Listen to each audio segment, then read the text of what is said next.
got our pillows. Pillows. And we got our snacks. Snacks. So we're ready for this road trip. But we want to know, are you? Be sure to like, comment, or if you're watching on YouTube, please subscribe. And don't forget about the free study guide in the comments. So, we're ready for this road trip. And you probably are too. So, come on, everybody. Hi, everybody. Hello, welcome to day one of Road trip. Road Trip. And I love road trips when I'm not driving. Oh, I would prefer to drive. You'd prefer to drive? Yeah, because I Well, can't there you get go. car sick and stuff. So Well, so we'd love to know today, if you're doing a road trip, do you prefer to drive or do you want somebody else to drive? yeah, I want to drive because I think that the driver's seat's more comfortable than the passenger. Really? Mm-hmm. Don't worry about our buzzer. We're not going anywhere. We just want to jump on and get started with this. Today, our road trip is about... It's about Joseph. And so if you have printed out your guide, I have the old copy, so ignore me. But we have our scripture reference here. We're going to be talking about Genesis 37 through 47. Don't freak out. We're going to try to make it short. We're going to condense this. If you want details, go read Genesis 37 through 47. Yeah. It's chock full of all the wonderful details about all of this. But when I was studying, when we came up with the idea, I thought we should do a winding road sign for Joseph's life. But as I started studying, I had Izzy change it. So you guys have the changed version because I realized that Joseph's life was less winding path and more series of being elevated and then like plummeted. Hills and valleys. Hills and valleys. Yeah. And I think that's the thing about God can give you promises. He can tell you things that are going to come in your future, but there may be some hills and valleys on the way there. And we see that in Joseph's story. Yeah, absolutely. So just a little recap. Joseph, you actually find him for the first time in chapter 30 of Genesis. And that's where it lets us know that Joseph is Rachel's firstborn son to Israel. Yeah, Jacob. Jacob or Israel would be his dad's name. Yeah. He's one of eventually 12 sons that eventually become the 12 tribes of Israel. And so you won't find a tribe of Joseph because his inheritance goes to his sons. Yeah. Ephraim and Manasseh. Yeah. So that's a very interesting. So just so you know what we're talking about. Yeah. So he's born while his dad, Jacob, is still working for Laban. Okay, for his uncle. So then the next time we pick it up, it's chapter 37. His family has returned to Canaan. It picks up with Joseph being 17 years old. And Joseph has dreams. He has a dream. God tells him, hey, you're going to be the leader of your family. The leader of a great leader. I'll just say that. And he gets these dreams 2 different times. Yeah. That is calculated or said. And so he begins to tell his family about these dreams. Probably not a great idea. Well, I mean, here's the thing. If your family deals with jealousy and has issues, you probably shouldn't tell them. Well, and that's what we know is in Genesis chapter 37, verse 3, it says, Israel loved Joseph more than any of his other sons. So that's a recipe for jealousy. Right. Whenever a parent shows, and we've talked about this in a previous study, when a parent shows favoritism, it causes division and bitterness in your children's hearts. And so again, right now, it says that, even his dad made him this special coat to signify that he was more loved than the others. And so it was like blatantly in the face.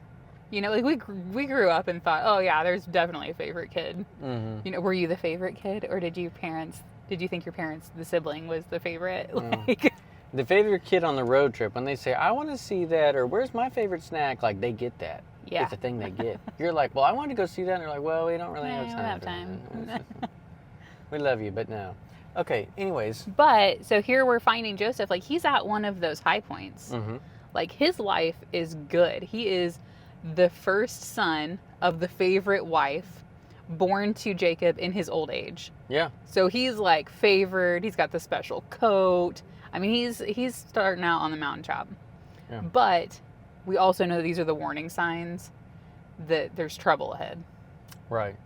Because whenever you start putting more in the coat you're wearing that was given by man than you do the righteousness you walk in, we got an issue.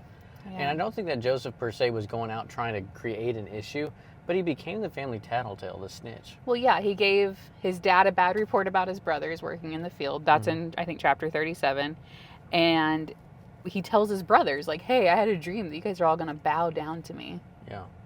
Now, we don't know which tone he said that. We want to say he's over there going, you all going to bow down. But he may have been like, I had this honest dream that you all bowed down to me. And either way, he has another one about the sun and the moon and the 11 stars bowing down to him. Yeah. And his father says, are you saying that I'm going to bow down to you? Your mother and I will bow down to you? Right. I don't think so, Joseph. Like, keep that to yourself. But it says he treasured it, like he thought about these things in He his heart pondered or it, something yeah. like that. Like Joseph's storing them away for later, whereas brothers, it's just enraging them. Yeah.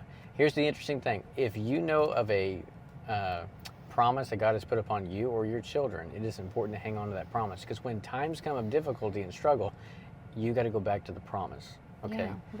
So the next thing we see is he goes But to no, find his... that's what I was thinking though, is we have like these dreams are kind of God's whisper to Joseph of like what his future would hold. Mm-hmm. Like these were godly dreams. These were not just I, ate weird pizza and dreamed that I was a cat. Right. Like he legitimately, like I think these were from God, obviously, Right. because we see the dreams fulfilled eventually. Right. And so he goes, his dad sends him to the field, and his brothers plot to kill him. Yeah, his brothers see him coming and say, oh, look, here comes the dreamer. Let us kill him and see what happens of his dreams. Jealous people want to stop the God-given call in your life. Well, what happens is they just kind of perpetuate it to the next phase. And so whenever it comes to our kids and the promises that God has on them, we must remember that God gave them that promise. God told us what to do.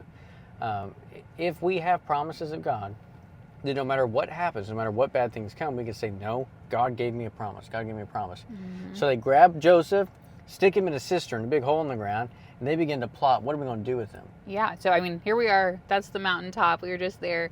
And steep hill ahead, we have Boom. just plummeted into the bottom of a cistern. Yeah. And so at that point, Reuben is sitting around going like, well, I don't want to kill him. Yeah. So he starts kind of telling his brothers, like, let's just hang on. Let's not kill him. He is our flesh and blood after all. Yeah, And let's breathe for a moment. yeah. Well, about that time, he walks off, and the rest of the brothers are talking, and here comes a caravan of traders. And they say, why don't we just sell him and make some money? We off could him? make money. We could make money. Yeah. Yeah, that's the thing. Yeah, I mean that's like I think a normal thing too. Like how many of us have like made money off of our siblings? Like I bet you can't do that. I bet you can't do that. Never don't- to this point. Okay. I don't think I ever have. If I have Really? siblings, yeah, I don't remember ever making money off my Oh siblings. no, we tried. Really? Oh yeah. Well, great job, Reuben. Anyways, so Joseph gets pulled up but sold into slavery. And then they take the beautiful coat that he had, and they were so jealous of it, they ripped it, tore it, put blood all over it of a goat or of a sheep. I don't remember which one. I don't know. Of an animal. And then gave it to the father and said, is this Joseph's coat? Is this his coat? Yeah, we found it. found like it. no big deal. He I must don't have been know. tore apart by a wild animal. Yeah, so they lied to their dad. Yeah. Which, here we are, bottom of the cistern. I feel like maybe getting sold comes out of it just a little bit, but I don't we're think so. we're by no means. Well, I mean, you're not dead. Well, yeah, but you're at the bottom of a cistern with family, and you're like, okay, well, they have a chance of coming too. Now I'm sold. Yeah. Not just sold, but I'm sold into a different land. Because these traders take him and go way away and sell him in Egypt. Well, Yeah, guess what? That's chapter 39. When he's over there on the auction block, we've got our, I know our kids are like trying to get our attention. it's like, what do you want? What are you guys doing? I think they're okay. So chapter 39, he's sold. To a man named Potiphar. Now, here's the thing. Joseph did not allow his situation to dictate the type of character he was going to walk in. He was blessed by God. And whenever he began to work in Potiphar's house began to thrive even greater. Yeah. And it was known that because of Joseph. Like, he saw Joseph and he says, I see that your God is with you. And he starts putting him in charge of everything. Yeah. Potiphar you is say- one of Pharaoh's officials. He's the captain of the guard. Yeah. If you were going to get bought, you wanted to be bought. Yeah. He's by not having Potiphar. to work hard labor. Like he's over a household. Yeah, he'd be in the house servant, which would have been way better than being out in the heat, Yeah. trying to starve or trying to fight. So he's climbing up out of that pit. Where trajectory is going up. We went from servant getting sold or slave getting sold to now I'm a slave, but I'm a servant slave. And he's being elevated as like Yeah. the best one. And then it says, the Bible tells us that Potiphar withheld nothing from him. Said, you get all my Yeah. stuff. But Joseph knew, obviously, Potiphar's wife's like a no-go. That's duh. Right. Well, nor would he want to do it. Not because of Potiphar, but because of God himself. Yeah. But Potiphar's wife, she sees him and goes, Yeah. He's a good-looking man. Yeah, as Izzy used to tell the story in kids' church, she'd say, "Come be my boyfriend." She did. And because we are making this for kids, we're going to refer back to that. Yeah, Come be parents my read boyfriend. for details. But yeah, that's So she sneaks up to him one day and grabs him by the cloak and says, "You need to be my boyfriend." And Yeah. he said, "Girl, I will not be your boyfriend. that's right. I will not sin against my master who has given me everything else to take care of except for you. And I will not, most importantly, sin against my Lord and King." Yeah, so Oh he my. hightails it out of there. But when he does She's got his coat. and rips it off, I mean, think about that right now. Here we got another situation where he loses his Coat. identity. Yep. Boom. Now, what's his identity? Was his identity truly to be the favorite son of Israel? Was his identity truly to be the head servant of Potiphar? Those were not his identities. Those were temporary moments to teach him, train him into the Yep. place he would be. So, whenever Potiphar comes home, his wife goes nuts. Yeah, she tells like a whole story, says that he tried to make Spoiled her be his girlfriend. She flips the script on him, Yeah. and it's not true. So Potiphar obviously so mad, Oh, yeah. throws him Furious. in jail. So here we go, down the hill again. Boom. But not just any jail. This is the palace jail. This Yeah. is the worst place to be. It's a bad deal. So for every high that he climbed, there was a lower low that you got. But while he was there, Okay, wait. So that's chapter 39. Okay, within chapter 39, the really cool part is that there are 4 times that it says in chapter 39, God was with him. So here we're seeing this lowest of lows, and the Bible wants us to know that God was with him. And I think that's the thing of, like, we killed the car. a little bit, We killed it because I am my car's dead. pregnant and need air conditioning. And I didn't, so. It's okay, road trips, I just have a breakdown. And that's what Joseph was experiencing. Here he is again, broke down in the spin. bottom of the pit, going, "Okay, God." And now remember, this prison is going to be full of fecal matter. It's going to be full of just all kinds of nasty stuff everywhere. Go ahead and open that door. I just got, I'm sorry, I'm in a heat stroke. Because we're talking about whenever God opened the door for Joseph. Now get ready for this. Get ready. So Joseph, he's in prison, but he begins to take on some responsibilities. And the head guard of the prison goes, "I'm going to let Joseph do this thing." Yeah. And Joseph's hand was so blessed by God that guy goes, "I'm not going to worry about anything else." Right, so we're elevated, still within the prison. So it's a small elevation, but But God will elevate you. No matter where you're at, He Right. will elevate you, even in the pit. So there comes these 2 guys who show up. yep, the cupbearer and the baker. This is chapter 40. They have made Pharaoh upset. I mean, super upset. He's like, "I want you both dead." Sends them down to prison. And they have these dreams, and they are tormented by these dreams. And Joseph says, "What is wrong with you guys? Why are you so sad today?" They said, "We had some dreams." And he's just like, "Tell me these dreams. God can interpret these dreams. You tell me these dreams." So they begin to tell him these dreams. Let me tell you something. They are crazy dreams. Yeah. The cupbearer, he was talking about, and I'm going to get this wrong, but his was about him squeezing grapes into the cup of Pharaoh and giving it to him. The interpretation was in 3 days, you would be taken back to Pharaoh and you'll still serve the cup. Oh man, that's a great report. He loved that report. But then it came to the baker. The baker goes, I had a good dream too. And Joseph said, "Well, tell me your dream." He says, "Well, I had a dream that there were, and I forgot it Yeah. exactly. But he was talking about how there were birds eating. Let's read it. Let's just do that. Let's I'm read looking. it. We both had dreams, but there's no one to interpret them. And Joseph says, "Do not interpret. Interpretations belong to God. Tell me your dreams." So again, he's not taking credit for this. He's giving it back. So the chief cupbearer told Joseph his dream and said, "In my dream, I saw a vine in front of me, and on the vine were 3 branches. As soon as it budded, it blossomed, and its clusters ripened into grapes. Pharaoh's cup was in my hand, and I took the grapes and squeezed them into Pharaoh's cup and put the cup in his hand." So Joseph says, this means you're going to be In 3 days, you'll be elevated Yeah. back to your position. And he says, "But when all goes well with you, Yeah. remember me and show me kindness. Yeah. Mention me to Pharaoh and get me out of this prison." Yeah. Which he's not going to do for like 2 years. So, Yeah. So then here comes the baker. He said, "I too had a dream. On my head were 3 baskets of bread, In the top basket were all kinds of baked goods for Pharaoh, but the birds were eating them out of the basket on my head. This is what it means, Joseph said. The 3 baskets are 3 days. Within 3 days, Pharaoh will lift off your head and impale your body on a pole. Sorry, kids. Yeah, sorry. And it gets worse. So, We'll skip that part. But basically, that guy was not going to get reinstated, okay? Wow. Then, 3 days later, all this comes true. yeah, on Pharaoh's birthday. On Pharaoh's birthday. And the cupbearer goes to Pharaoh, and he just forgets. He's like, life is good. Everything's great. Wow, how wonderful this is. Forgets about Joseph altogether. Yeah. And Joseph continues to be faithful where he's at, even whenever he was overlooked, even though he did a good thing, even though he did what God told him to do, even though he was trying to be a man of God, he was still overlooked. And that happens in seasons even when you're in a pit. But Yeah. God still takes care of us. So the next thing that happened is Pharaoh starts to have bad dreams. Yeah, so Pharaoh does, and then I think it's verse 16, or maybe before that, the baker says, oh, hey, not the baker, The cupbearer. the cupbearer says, hey, I know a guy. I know a guy in prison. He says, When you locked me up, I He found actually this says, dude. I am reminded Yeah, of my like shortcomings, essentially. because I should have told you about a guy I met in prison. Yeah, So then he begins to tell Pharaoh all about this guy in prison, all about Joseph, and how he can interpret dreams. So Joseph gets pulled out of prison.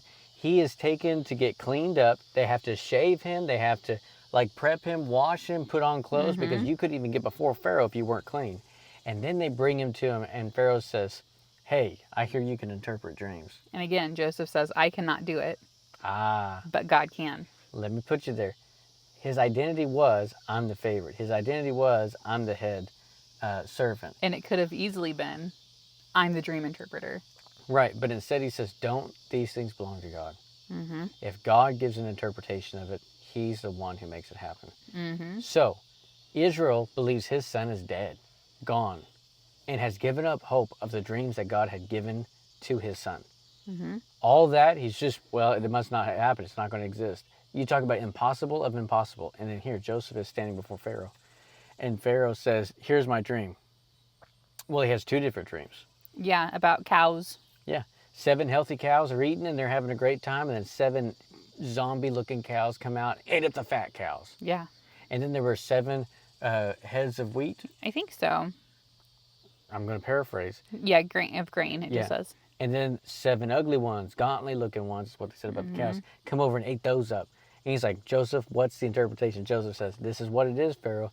You're going to have 7 years of abundance, but then you'll have 7 years of famine, and that's going to catch you. You need to find somebody who's wise enough and smart enough to help store up for the land everything that we need Yeah. to get through To 7 get you years. through. Yeah. And Pharaoh looks around at all of his people, all of his wise men. He says, well, none of you could get this figured out. And he says, I think that's the smartest man. And so he puts him in charge because he saw the hand of God upon Joseph. Yeah, his words are in 37. It says, can we find anyone like this man, one in whom is the Spirit of God? Ooh. Which is a big deal coming Huge. from a Pharaoh of Egypt who thinks that they are God Yeah. in Incarnated. yeah. So then Joseph gets put as second in command. Only Pharaoh over him, but Pharaoh doesn't worry about anything because it's all under Joseph's control.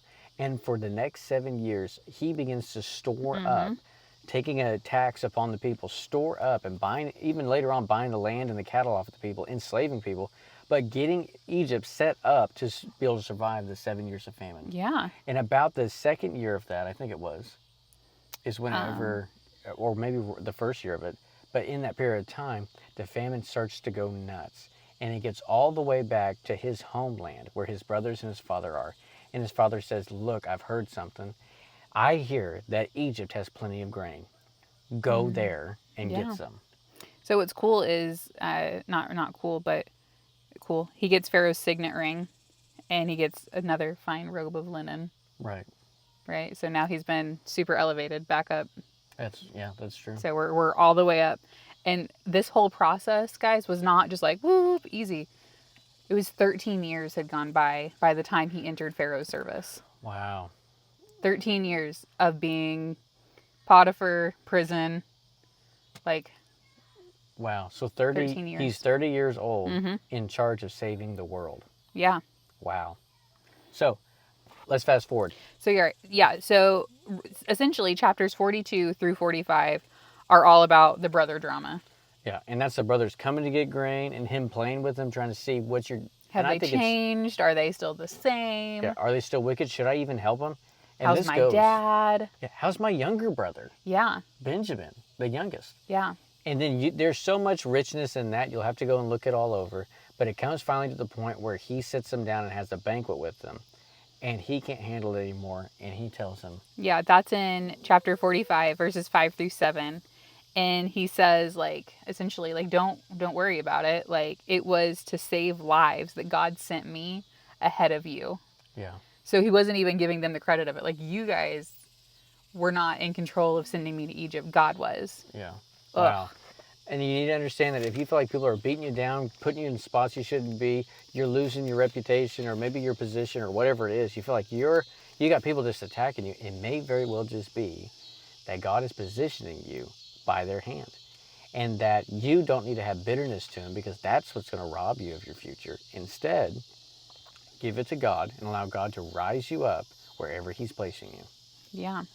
And so, yeah. So then for the remaining 5 years of the famine, he was able to get his family there. And then long story short is his brothers during this moment of coming to get grain are bowing down to him. Like that's the full completion of the dream. Yeah, Like even his father. Yeah, and so his father comes and Pharaoh lets them all like stay in Goshen because they're sheep herders and everything. And so we see this full reconciliation of God's plan, which I think is the ultimate high point of like, yes, he was already living pretty high as Pharaoh's second in command, but then getting your family back Right. and being reconciled. Yeah. Come on. It's huge. Huge. Today on your list, the bottom half of that page says snapshot. And so if we were going to take a picture of this, Yeah, you know, like when you're driving in your car and you're like, ooh, that's cool. And you take a picture of it. Yeah. Like, what are your things? Like, yeah, if you got your kids doing it, maybe have them draw a picture there. That'd be kind of neat. yeah, was it that Joseph kept having different coats? Yeah. Like, that's really interesting throughout the story, like 3 different looks that he's given. You know, but it could have been anything. Like, was it the jealousy? Was it the dreams that stood out to you? Like, just take that mental picture and write it down. Yeah. Show us the mental picture. And then the next thing is your takeaway. Yeah, if you were going to write a postcard home and say, oh, my trip was so great. Here are the highlights. Yeah. As I went to go see Joseph in Egypt, here's what I took away from Yeah. learning about his journey getting there. Yeah. I think that'd be really neat. So with that, we tried to keep this under 30 minutes, and we did really good getting it hopefully under 25. We're going to try to wrap this up. I've been trying to drive 80 on this 75, you know? You kind of slowed down to 60 miles an hour a couple times. Joseph was a big story, though. There's 10 chapters. But we got through it. Thank you for joining us today. We hope that you've enjoyed it. Buckle up for tomorrow's, because Yes. tomorrow we're talking about... We're talking about Jonah. Oh, man. And you know what our sign is? Wrong way. So get ready for that. Jonah's one of my favorite stories. I love Jonah. Anything else? Nope. Let him go. Guys, we love you. Have fun. Take care. Enjoy your day. And wherever you find yourself on the road, know that God's there with you. No matter how low the valley or how high it is, let he be the one who leads you and guides you. And he who gets the glory Yeah. in the lows and the highs. Exactly. And when the robe you wear should not be one that is of you, but of him and his identity. All right. With that, see you tomorrow. Bye, guys.